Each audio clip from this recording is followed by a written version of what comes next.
asked me how I know. I smiled at them and said she told me so. Everybody asked me how I know. I smiled at them and said she told me so.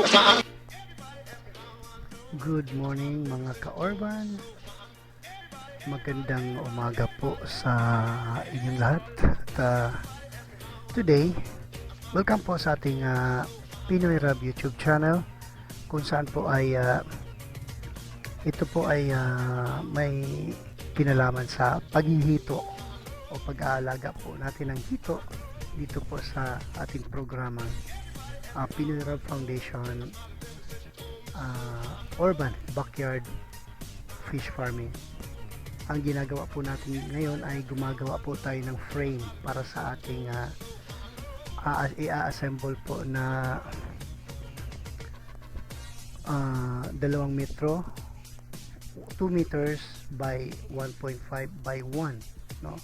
2 metro po ang haba, 1 metro po ang lapad, isa't kalating metro po ang lapad, and 1 metro po ang taas niya. So ito po ay ginagawa natin para po makapag-assemble tayo ng ating gagawing bagong tarpaulin or yung tinatawag na canvas pond po. Kung nakikita nyo po, ang ginagawa natin dyan ay ano lang yan, tawag dito, experiment po lahat, no? Hindi naman tayo magaling, no? Kasi wala din po tayong formal na edukasyon. Pinag-aaralan lang po natin sa YouTube, and then mga kaibigan po, at siguro nga kung makikita nyo, panay po ang dikit ng ating rod, ano, sa ating welding rod sa ating bakal po. At ayan, always dumidikit. At nakaubos na tayo dyan ng nakaubos na ako dyan ng 3 rod yata. So ayan po, ginagawa natin yan ngayon para po after na ma-assemble natin ang one side pa lang yan, hindi pa kompleto yan, kulang pa yan kasi ang ating pong hito ay almost 3 months na, no? So ang harvest po natin ay 4 to 5 months or mahigit, no? So pinaghahanda na po natin ang ating finisher, no? Kaya ililipat ko po ang ating mga, sana aabot pa ng 100 kasi ang dami po talagang namatay nung dumaang ilang araw. Gawa yata ng mali yung paglilipat natin, no? Inilagay ko po sila sa, although na-stuck na natin, na-neutralize na natin yung tubig natin from the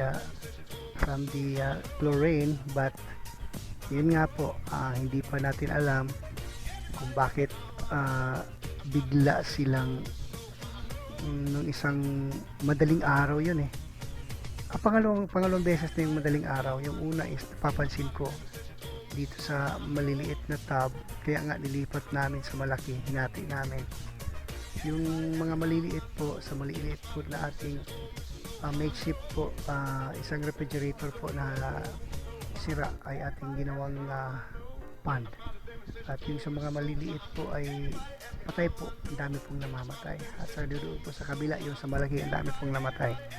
So yun po, yun po ang nangyari. Kaya ito, nag-prepare tayo para po maging malaki yung nila, paglalagyan na, bago po sila mabigyan ng finisher feeds, no, na ating gagawin.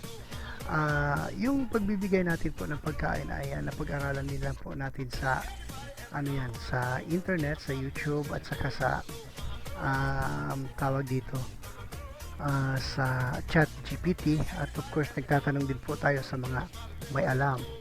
Kaya nga ito, gumagawa tayo ngayon ng frame para makapag ang dami ko pong natutunan, kaya hopefully sa mga pagkakataong ito, ang atin pong hito ay medyo healthy naman sila, pero may mga agam-agam pa rin po ako na baka ang lalaki na po nila, mga paabot na ng 7 to 8 inches, no? 7 to 8 inches, malaki-laki na po yon. So 45 days na lang po ang hintay natin para makapag tayo, i-separate po natin yung mga malalaki for breeder at saka yung mga maliliit po kasi hindi na yan sila lalaki. Ang mangyari po ay magawa natin ng paraan na magiging po natin, magiging pwede for human consumption. So yan po, yun lang po, maraming salamat. Said she told me so.